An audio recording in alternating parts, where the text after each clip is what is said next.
ஒரு நாள் ஆஃபீஸ்க்கு லேட்டாக போகிறீங்க. கரெக்டாக மேனேஜர் உங்களை பார்த்துட்டாரு. மற்ற நாளெல்லாம் நீங்கள் மாட்ட மாட்டீங்க. கரெக்டாக லேட்டாக போகிற அன்னைக்கு கரெக்டாக மாட்டிட்டீங்க. உங்களுக்கு மேனேஜர் திட்டினோன்னே என்ன ஆகும்? பயங்கர கோவம் வரும். எனக்கு மட்டும் ஏன் இப்படி நடக்குது? மற்றவங்களாம் மாட்ட மாட்டுறாங்க, நம்ம மட்டும் இப்படி மாட்டிக்கிறோமே அப்படின்னு சொல்லிட்டு நீங்கள் ரொம்ப கவலைப்படுறீங்க. இது எதனால் உங்களுக்கு மட்டும் நடக்குதுன்னு நீங்கள் நினைக்கிறீங்க? வேற ஒன்றும் இல்லைங்க, நீங்கள் மேனேஜர் மேலே ஒரு நெகட்டிவ் திங்கிங் வச்சுருக்கனால தான் உங்களுக்கு இந்த மாதிரி நடக்குது. உங்களோட தப்புக்கு நீங்கள் தான் காரணம்னு சொன்னால் உங்களால் நம்ப முடியுதா? கண்டிப்பாக நீங்கள் தாங்க காரணம். இது கொஞ்சம் அதிர்ச்சியாக தான் இருக்கும். ஆஃபீஸில் நடக்கிற நல்லதுக்கு நம்ம தான் காரணம், ஆஃபீஸில் நடக்கிற கெட்டதுக்கும் நம்ம தான் காரணம். ஏன்னா நம்ம மற்றவங்க கிட்ட எப்படி நடக்கிறோமோ அது மாதிரி தான் மற்றவங்க நம்மக்கிட்ட நடப்பாங்க. நம்ம மற்றவங்க கிட்ட ஒருத்தவங்ககிட்ட உண்மையாக இருந்தோம்னா கண்டிப்பாக அந்த உண்மையான அன்பு நம்மளுக்கு கண்டிப்பாக கிடைக்கும். அதே இது ஒரு பொய்யான அன்பு நம்ம கொடுத்தோம்னா நம்மளுக்கு பொய்யான அன்பு தான் கிடைக்கும். நம்மளோட ரிலேஷன்ஷிப்பில் இருக்கிற ஒரு பெரிய சண்டைக்கான காரணம் வெளி உலகம்தான். மற்றவங்களால தான் எனக்கு பிரச்சனை வந்துச்சு, நாங்கள் 2 பேரும் நல்லா தான் இருந்தோம், மற்றவங்க தான் எங்களுக்கு பிரச்சனையை உண்டு பண்ணிட்டாங்க அப்படின்னு சொல்லுவாங்க. ஆனால் மற்றவங்க கிடையாதுங்க. உங்களுக்குரிய பிரச்சனைகளுக்கு காரணம் நீங்கள் தான். ஏன் தெரியுமா? உங்களோட எண்ணங்கள் தான் காரணம்னே சொல்லலாம். கொஞ்சம் உங்களுக்கு அதிர்ச்சியாக தான் இருக்கும். ஆனால் இந்த எண்ணங்கள் ஒரு மிகப்பெரிய சக்தின்னு உங்களுக்கு தெரியவே மாட்டுது. எண்ணங்களோட சக்தி மிக வலிமையானதுன்னே சொல்லலாம். நெவிட் கூட 1952 ஒரு புக் எழுதியிருக்காருங்க. அதில் பார்த்தீங்கன்னா நம்மளுக்கு மோட்டிவேஷனை பற்றி அதிகமாக எழுதினாலும் எண்ணங்கள் தான் நம்மளை கட்டமைக்குதுன்னு சொல்கிறாரு. நம்ம வாழ்க்கையில் நடக்கிற எல்லாத்துக்குமே நம்ம தாங்க காரணம். நம்ம வாழ்க்கையில் நம்ம சந்திக்கிற நனவு நிலை, அதாவது கான்சியஸ்னஸ்ன்னு சொல்லுவாங்க, அது காரணமே நம்ம தான்ன்றது உங்களால் நம்ப முடியுதா? உங்களை சுற்றி ஒரு உலகம் இருக்குது. உலகம் எப்பயுமே தனியாக தான் இயங்குதுன்னு நம்மளாம் நினச்சிக்கிருக்கோம். அதில் நம்ம ஏதோ ஒரு பாட்டு தான் அப்படின்னு நினைக்கிறோம். ஆனால் கிடையாதாங்க. ஆத்தர் என்ன சொல்கிறான்னு பார்த்தீங்கன்னா, நீங்கள் தான் சென்றாங்க, உங்களோட கான்சியஸ் தான் பிரபஞ்சத்தோட ஒரு நிஜம்னே சொல்கிறாரு. இந்த உலகத்தில் 2 மனிதர்கள் இருக்காங்க. ஏழையும் இருக்காங்க, பணக்காரரும் இருக்காங்க. ஆனால் இவங்களுக்குள்ள கான்சியஸ் மைண்ட் தான் வேற வேற. அதனால தான் இவங்க ஏழையாக இருக்காங்க, இவங்க பணக்காரராக இருக்காங்க. இந்த கான்சியஸ் மைண்டை நம்ம அரேஞ்ச் பண்ணாலே போதுங்க, நம்ம வாழ்க்கையிலையும் ஒரு மிகப்பெரிய மிராக்கள் நடக்க ஆரம்பிக்கும். நம்மளோட வாழ்க்கையில் எப்பயுமே நம்ம நெகட்டிவாக தான் திங்க் பண்ணுறோம். நம்மளோட தோல்விகளை பற்றி மட்டும்தான் பேசுகிறோம். ஆனால் நம்ம எப்பயுமே நம்மளோட ஆரோக்கியம், நம்மளோட வெற்றி, அதை மட்டும் நம்ம யோசிக்கவே மாட்டோம். அந்த மாதிரி நம்ம மைண்ட் செட் பண்ணோம்னாலே போதும், நம்ம வாழ்க்கை மற்றவங்க வாழ்க்கை மாதிரி ஒரு பிரகாசமான வாழ்க்கையாக இருக்கும். எண்ணங்களோட சக்தி ரொம்ப வலிமையானதுன்னே சொல்லலாம். வெளி உலகத்தை பழி போடுறது ஒரு மிகப்பெரிய தவறான செயல். எல்லா செயல்களுக்கும் நம்ம தான் காரணம் அப்படின்றத நம்ம முன் வச்சாலே போதும், நம்ம வாழ்க்கையில் எப்பயுமே வெற்றி தான்.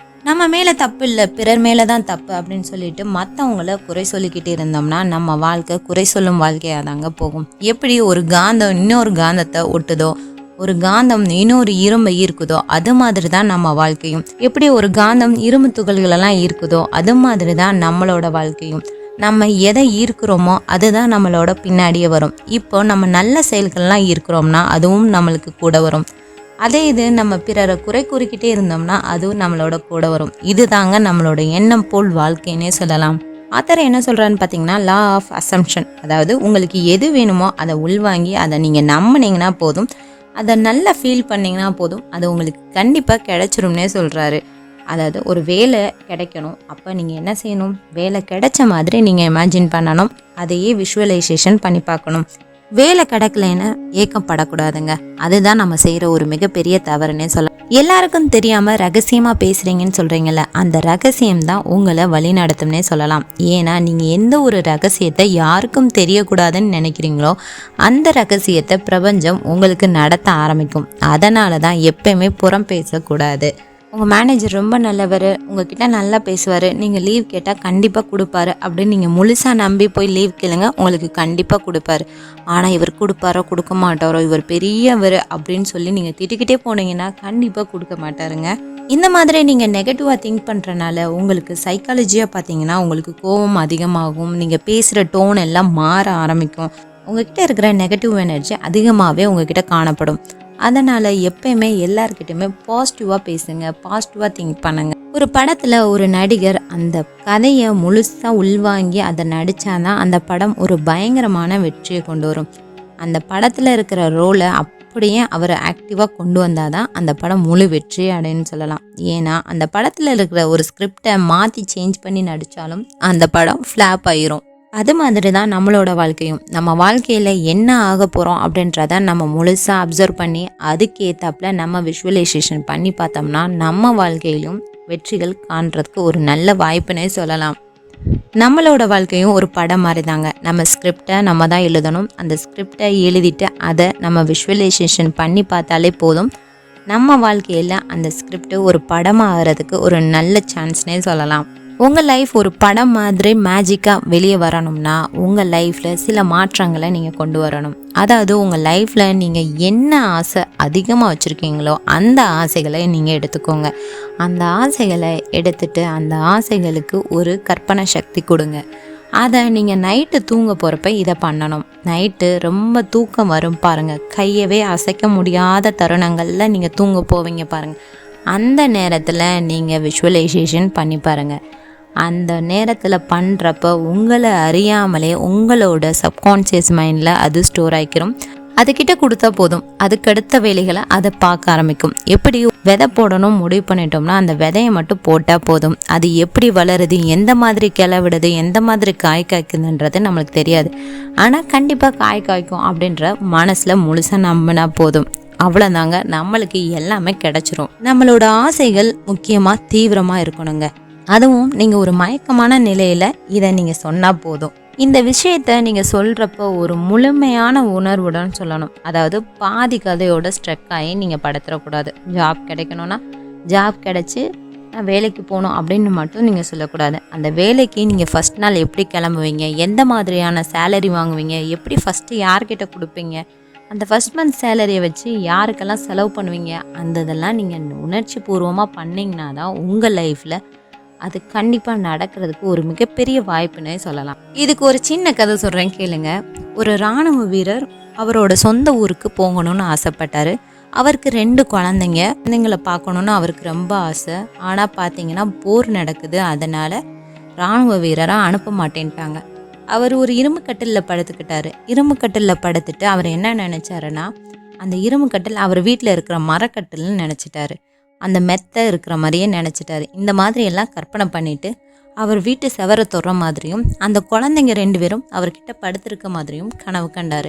7 நாள் பண்ணார். 7வது நாள் பார்த்தீங்கன்னா அவரோட ஆஃபீஸர் வந்து, நீங்கள் ஊருக்கு கிளம்பலாம், நீங்கள் போயிட்டு வாங்க, நான் வேற ஒருத்தரை அப்பாயின்மெண்ட் பண்ணியிருக்கேன், நீங்கள் அது வரையும் நீங்கள் ஊருக்கு லீவுக்கு போயிட்டு வாங்க அப்படின்னு அனுப்பி வச்சுட்டாரு. இது பார்த்தீங்கன்னா ஒரு உண்மையான கதைன்னே சொல்லலாம்.